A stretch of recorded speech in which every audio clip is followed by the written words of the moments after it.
Hi guys, welcome to another cast of contemporary Spanish politics. Today we're going to be talking and discussing whether Spain is a multicultural society or not.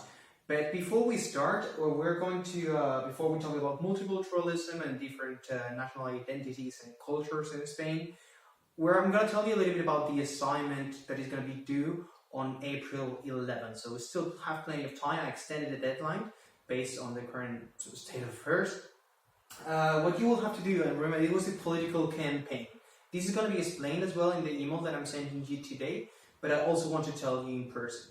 So this is going to be an individual assignment, not a group assignment anymore. And what you will have to do is, very briefly, I don't want this to be very long, you can either put together a document or you can also make a PowerPoint about it. You will have to produce the following. You will have to pick one of the five national parties in Spain, PSOE, PP, Ciudadanos, Unidas Podemos or Vox, one of the five, and you will have to produce a party manifesto.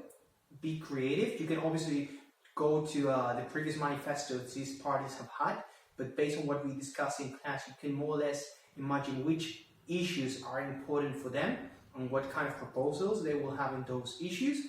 You will have to create a slogan, get creative there, trying your best. This can be either in Spanish or in English.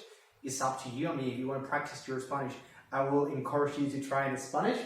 And last but not least, I'm going to ask you to develop a profile of a candidate who you think might be attractive for the potential voter, because I also want to tell you a little bit about the strategies. I heard you're going to be turning to traditional campaigning, you are going to be putting more emphasis on social media, etc., etc. Just justify it, get creative. I mean, by the end of the day, I just want you to think a little bit about outside of the box, so outside of the traditional American politics, and make sure that you understand the Spanish politics and you understand Spanish political parties through this activity. Nothing too elaborated. Once again, I will explain it in the email that I will be sending you today. If you have any question, just email me to my university email address that you have in the first slide of every PowerPoint presentation.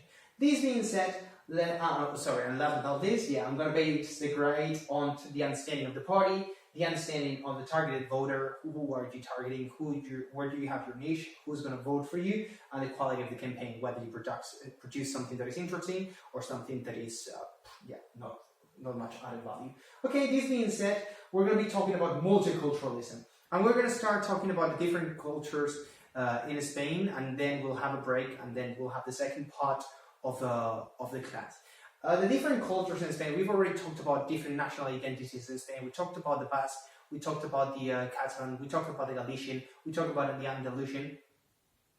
So this is pretty much the multiculturalism that we've had in Spain up until the 2000s. And you can understand that there's no multiculturalism at all. But if you ask Spanish people about multiculturalism, they're going to tell you, yeah, of course, there are cultural differences. If you think about traditions in the north and traditions in the south, they have very little to do. So we have perfect understanding of multiculturalism. We've been living with it for a long period of time.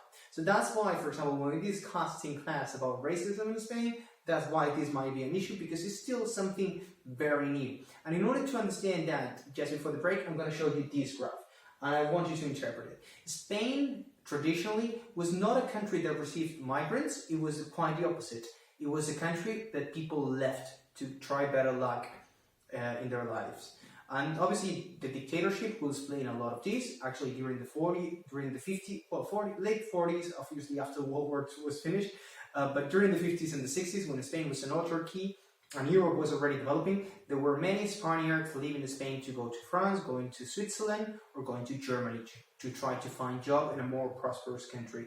And that was the key. And before that, beginning of the 20th century, late 19th century, actually Spaniards were also living in Spain, particularly from our region, from Galicia. Many people left to go to South America. And that's very interesting, because you will see that connection, that link between South America and Spain, which is a natural link that we're going to comment on later, existed at that time and still exists, even though it's turned the other way around. So beginning of the 20th century, actually Spaniards were leaving to Uruguay, they were leaving to Argentina. Actually, for example, the city in the world with the most Galicians is not in Galicia, it's actually in Buenos Aires, the capital city of Argentina. So this shows us a lot about why Spain is not a multicultural society. Migration started peaking in the early 2000s when Spain was catching up with the other European countries. Before that, Spain was just a transit country. Migrants, for example, came from Africa. They will transit through Spain to go to France, to go to United Kingdom, to go to, well, Germany was more Turkey, but to the Netherlands, to Belgium, and people will not stay in Spain. Why? Because there were no job opportunities. So there was no point for them to leave their home countries, as these were economic migrants, to go to another country that was underperforming the ones that were just nearby. Because this is something important to be reminded, that Spain, and we're going to mention it later, is part of Schengen. Schengen is a treaty that the European Union incorporated that allows people to freely move across European countries. And obviously at that time, migrants will choose to go to France rather than staying in Spain that was underdeveloped. Okay, so this was the introduction to the class. In the second half after the break, we're going to talk about the different profiles of the migrants in Spain and why this even explains to a further extent why Spain is not a multicultural nation, or is still not as multicultural as other countries in the world.